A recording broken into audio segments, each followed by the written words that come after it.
Hi, everybody. This is Steve Hunger, the pastor of Hickory Hill Baptist Church. And today is August 19th, I think. But anyway, I want to give a short little thought of the week, kind of get you to thinking about some things. And really want to go back to a story that I've been thinking about, just kind of pondering in my mind. And it is about David, King David. Well, he was David when he fights Goliath. And many of you know the story, so I want to kind of share the story. It's found in 1 Samuel chapter 17. Now, basically, what happens in this story is you have the Philistines, which is the enemy, and they are on one hill. And then you have the Israelites, which is on the other hill. And then there's a valley in between, okay? So they line up for battle. Philistines on one hill, Israelites on the other hill. Now, the Philistines send out their best guy, a guy named Goliath. Goliath's stats are like this. He's 9 feet tall, probably the best fighter they had. He had the latest Under Armour equipment. He had a bronze helmet, shield, an armor. His armor weighed 125 pounds. He had a javelin sword, shield, a spear. A head weighed 15 pounds. Can you imagine chunking that? So this was a big dude, fully packed out, ready for war. Now, what happens is Goliath would go out every day and he would taunt Israel and say, hey, just send out your best man, we'll fight. Whoever wins the battle. If I win, you become our slaves. If Israel beats me, then Israel's fighter beats me, then we'll become your slaves. Just in other words, 2 men have to die in this battle. So Goliath, every day he comes out. He does this for 40 days. He mocks the people. And it becomes kind of a show. Every day, the Israelites would line up and they would listen to this guy mock Israel and mock their God, Jehovah. Now, in verse 12 of 1 Samuel 17, it says, now David, kind of a change of what's going to happen. David enters the story. David is the runt. He is the baby. His 3 oldest brothers were in Saul's army. He had 8 brothers total were in Saul's army. Now in verse 25, David goes and sees the brothers, just take provisions from dad and that kind of thing and checks on them. Well, in verse 25, David hears about this Goliath guy.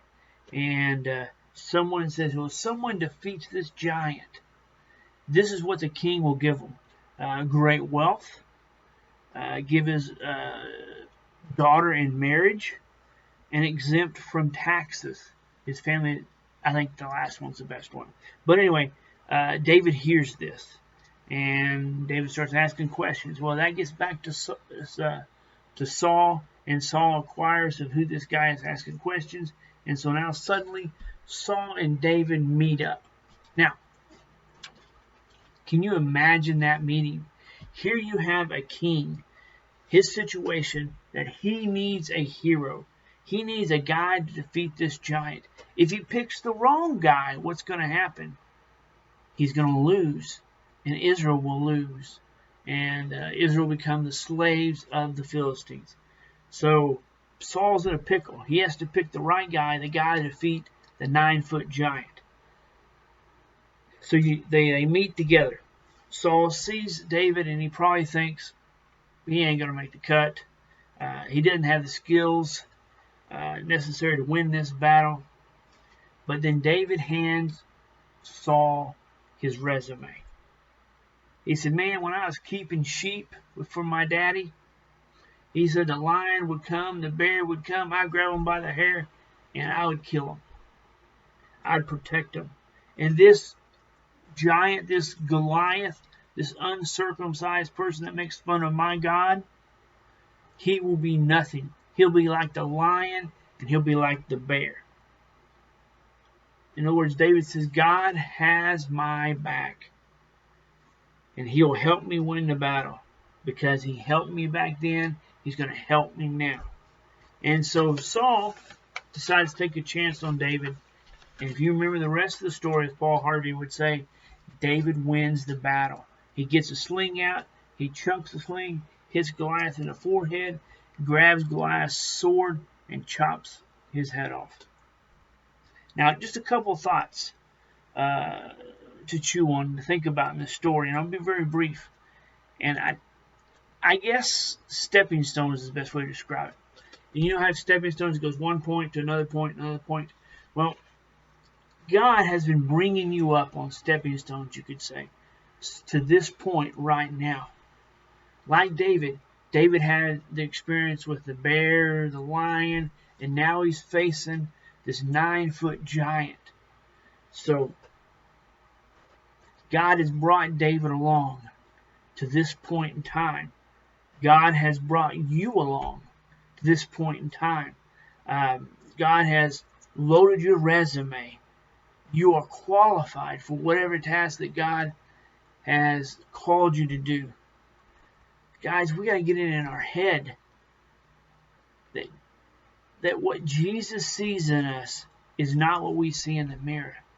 What Jesus sees in you, what Jesus sees in me, is our potential, not what we are right now. He sees what we can become by following Him. Guys, with God on your resume, you're qualified for any task. The God who calls you, He's going to be the God who enables you to complete the task. So I just want you to understand that today. I was thinking about the story of David and Goliath and just what the meeting would be like. That Saul would just shake his head and say, man, you're underqualified. He said, there's no way that you're not even qualified. You can't even fight this guy. You're just a runt. But David says, you know what? Check my resume. My resume has God on it. And with God on my resume, He's got my back. I can accomplish anything. I hope I encourage you today. Hope you will take time and read that story in 1 Samuel 17. Hey, we'll talk to you later. Bye.